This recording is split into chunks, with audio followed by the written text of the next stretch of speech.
This week, the former president made headlines by threatening to sue a comedian over a joke. Yes, a mere 30-second punchline at the Grammy Awards.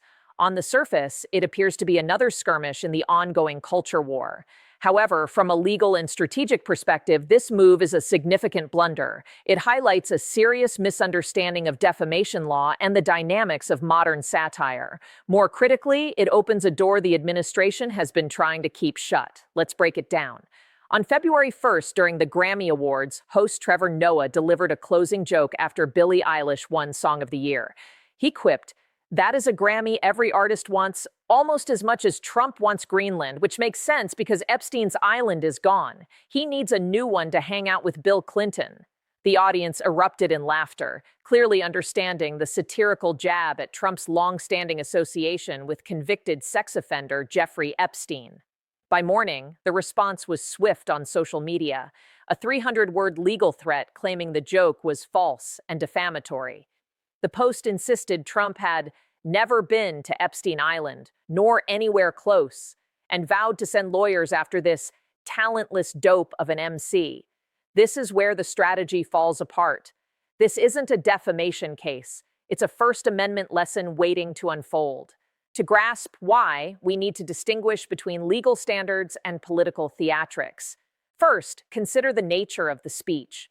Trevor Noah is a comedian at an entertainment awards show. His comment was clearly a joke, understood by millions as such. Under established Supreme Court precedent, particularly Hustler magazine versus Falwell, parody and satire involving public figures enjoy the highest level of constitutional protection. The court ruled that even outrageous parody cannot be deemed defamation if no reasonable person would interpret it as stating actual facts. The laughter in the room serves as evidence of that understanding. Trevor Noah, hosting the awards show, delivered a joke that resonated with millions. According to Supreme Court precedent, specifically Hustler magazine versus Falwell, parody and satire about public figures enjoy the highest level of protection. The laughter in the room confirms that no reasonable person interpreted his words as factual. Now, let's talk about the plaintiff, Donald Trump. As the sitting president, he is a quintessential public figure. Under New York Times versus Sullivan, he must prove actual malice to win a defamation case. This means showing that Noah knew his statement was false or acted with reckless disregard for the truth. Proving this against a comedian's satire is nearly impossible, but the misstep goes deeper. Just days before the Grammys, Trump's own Justice Department released millions of documents related to the Epstein investigation, where Trump's name appears thousands of times. These include flight logs, photographs, emails, and testimonies about his relationship with Epstein. If a lawsuit were filed, Noah's team could depose Trump under oath and access all records related to Epstein. They could question him about every detail in those documents. By threatening this lawsuit, Trump risks exposing his ties to a convicted sex trafficker to legal scrutiny. No competent lawyer would recommend this course of action. The answer lies in a pattern of intimidation, not litigation. This isn't about winning in court. It's about creating a chilling effect. Recent settlements highlight this.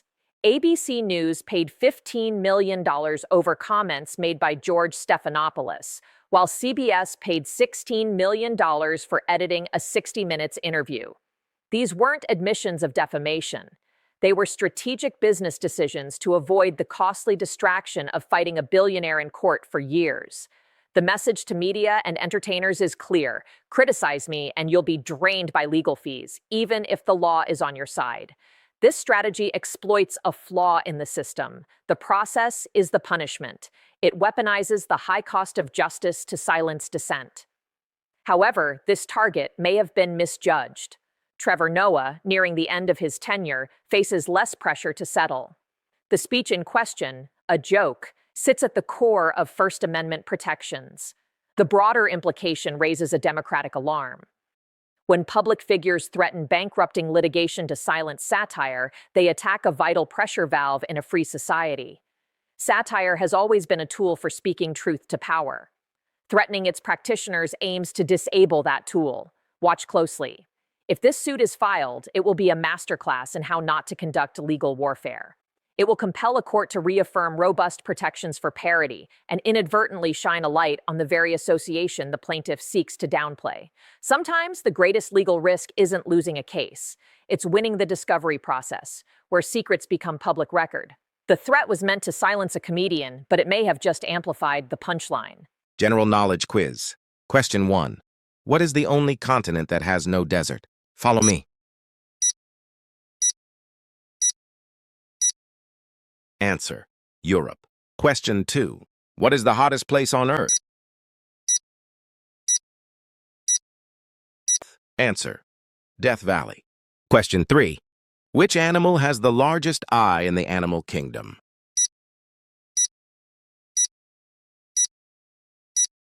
Answer: Giant squid. Question 4. What is the world's largest ocean?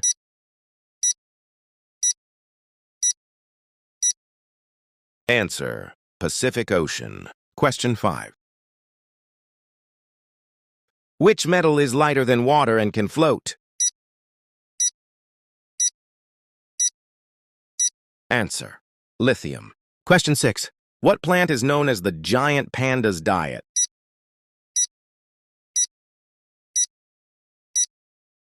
Give me answer in comment section. Like and follow. Question 1. Which organ can regrow itself after damage?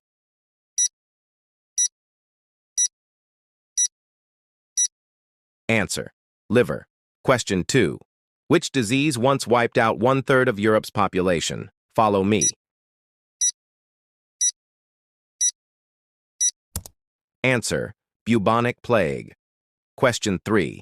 Which part of the body has no blood supply and heals very slowly?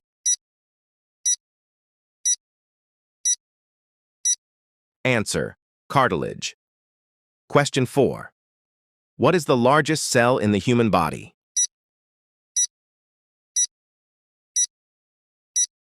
Answer: Egg cell. Question 5. Which disease is called the silent killer because it shows no symptoms early?